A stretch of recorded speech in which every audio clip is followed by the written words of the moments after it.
The prison was built on a lonely island, guarded by sentries around the clock, with shark-infested water surrounding it on all sides. The island's boatmen had all been bribed by the warden, making escape almost impossible. Papillon once tried to break out, but he failed, and was thrown into solitary confinement for 2 years. When he first entered, faced with a freezing wooden plank for a bed and leftover scraps from the guards' meals, he sank into despair. For 728 days, he spent nearly every moment counting on his fingers, waiting for time to crawl by. One day, a guard delivered a bucket with half a coconut and a small slip of paper. The note said he would have to survive on just half a coconut a day from now on. It turned out that his friend Dega had secretly bribed a prisoner who delivered food. Seeing the note reignited Papillon's hope, and he began training his body, surviving on the coconuts that came each day. Before long, the guards discovered the coconuts, and the prisoner was beaten savagely. The warden then sent Papillon a bowl of meat soup, promising he could have it every day if he revealed who had been helping him. But Papillon refused to betray his friend and pretended not to understand.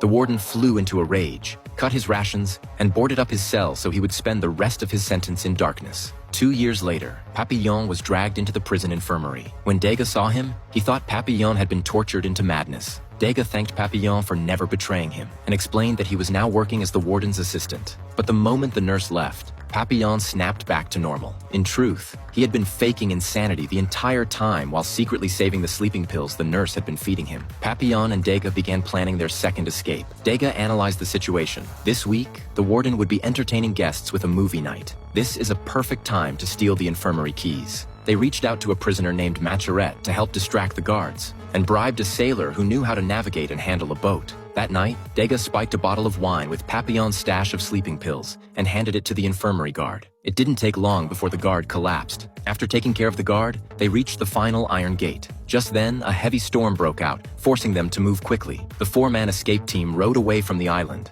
disappearing into the rain. But by the next day, their boat began leaking and couldn't hold all 4 men. The burly sailor insisted that 2 men had to be sacrificed, or they would all drown. Naturally, the 2 weaker ones became the targets. Maturette fought back desperately, but he was thrown overboard. Papillon was furious and grappled with the sailor, while Dega made a decisive move, knocking the bearded man unconscious and tossing him into the sea. The storm raged on, and the small boat was nearly torn apart. When they woke up, the 3 survivors had washed ashore near a remote tribe. The locals, who had lived off fishing for generations, welcomed them warmly. For a brief moment, they thought they had finally escaped. Papillon prepared to part ways and say goodbye to his friends. But as he walked a short distance away, a military unit suddenly appeared.